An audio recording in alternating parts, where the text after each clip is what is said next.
नमस्कार दोस्तों। आज शिवरात्रि के पावन पर्व पर मैं आप लोगों के लिए शिवरात्रि की व्रत कथा लाई हूँ। तो चलिए शुरू करते हैं। चित्रभानु नामक एक शिकारी था। जानवरों की हत्या करके वह अपने परिवार को पालता था।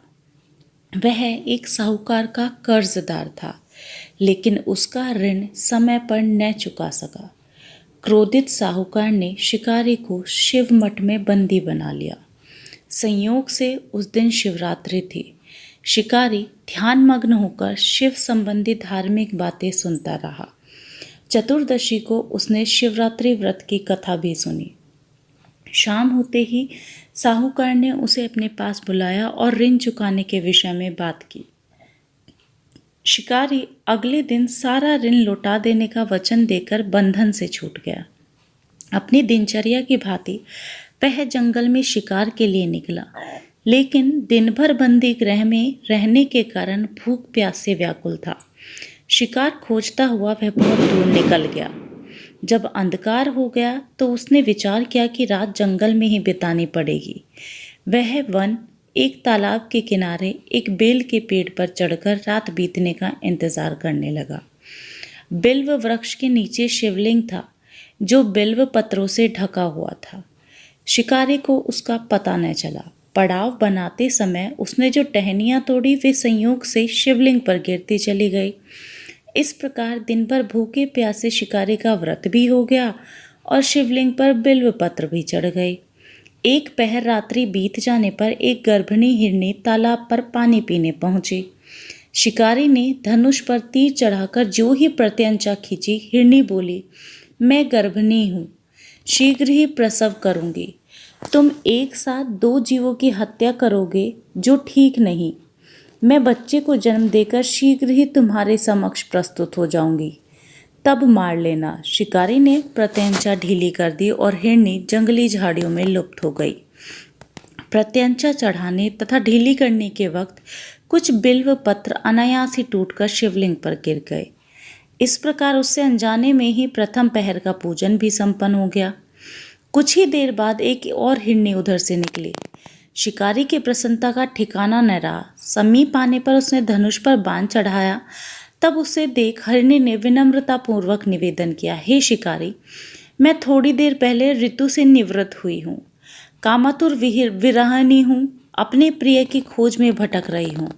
मैं अपने पति से शीघ्र मिलकर ही तुम्हारे पास आ जाऊंगी। शिकारी ने उसे भी जाने दिया। 2 बार शिकार को खोकर अब उसका माथा ठनका। वह चिंता में पड़ गया। रात्रि का आखिरी पहर बीत रहा था। इस बार भी धनुष से लगभग कुछ बेलपत्र शिवलिंग पर जा गिरे तथा दूसरे पहर की पूजा भी संपन्न हो गई। तभी एक अन्य हिरनी अपने बच्चों के साथ उधर से निकली। शिकारी के लिए यह स्वर्णिम अवसर था। उसने धनुष पर तीर चढ़ाने में देर नहीं लगाई। वह तीर छोड़ने ही वाला था कि हिरनी बोली, हे शिकारी, मैं इन बच्चों को इनके पिता के हवाले करके लौट आऊंगी। इस समय मुझे मत मारो।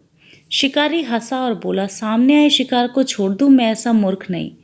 इससे पहले मैं 2 बार अपना शिकार खो चुका हूँ। मेरे बच्चे भूख प्यास से व्यग्र होंगे। उत्तर में हिरनी ने फिर कहा, जैसे तुम्हें अपने बच्चों की ममता सता रही है, ठीक वैसे ही मुझे भी।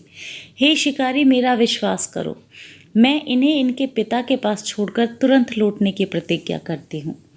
हिरनी का दुख भरा स्वर सुनकर शिकारी को उस पर दया आ गई। उसने उस मृगी को भी जाने दिया। शिकार के अभाव में तथा भूख प्यास से व्याकुल शिकारी अनजाने में ही बेलपत्र पर बैठा बेलपत्र तोड़ तोड़कर नीचे फेंकता जा रहा था। पो फटने को हुई तो एक हष्टपुष्ट मृग उसी रास्ते पर आया। शिकारी ने सोच लिया कि इसका शिकार वह अवश्य करेगा।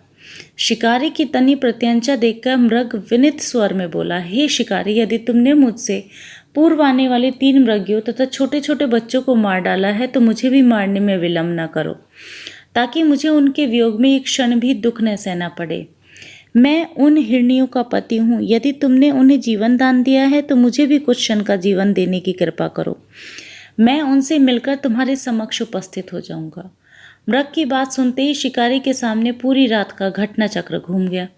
उसने सारी कथा मृग को सुना दी। तब मृग ने कहा, मेरी तीनों पत्नियां जिस प्रकार प्रतिज्ञाबद्ध होकर गई हैं, मेरी मृत्यु से अपने धर्म का पालन नहीं कर पाएगी। अतः जैसे तुमने उन्हें विश्वास पात्र मानकर छोड़ा है, वैसे ही मुझे भी जाने दो। मैं उन सबके साथ तुम्हारे सामने शीघ्र ही उपस्थित होता हूँ। शिकारी ने उसे भी जाने दिया। इस प्रकार प्रातः हो गई। उपवास, रात्रि जागरण तथा शिवलिंग पर बेलपत्र चढ़ने से अनजाने में ही शिवरात्रि की पूजा पूर्ण हो गई। पर अनजाने में की ही पूजा का परिणाम उसे तत्काल मिला। शिकारी का हिंसक हृदय निर्मल हो गया, उसमें भगवत शक्ति का विकास हो गया। थोड़ी ही देर बाद वह मृग सह परिवार शिकारी के समक्ष उपस्थित हो गया ताकि वह उनका शिकार कर सके। किंतु जंगली पशुओं की ऐसी सत्यता, सात्विकता एवं सामूहिक प्रेम भावना देखकर शिकारी को बड़ी ग्लानि हुई।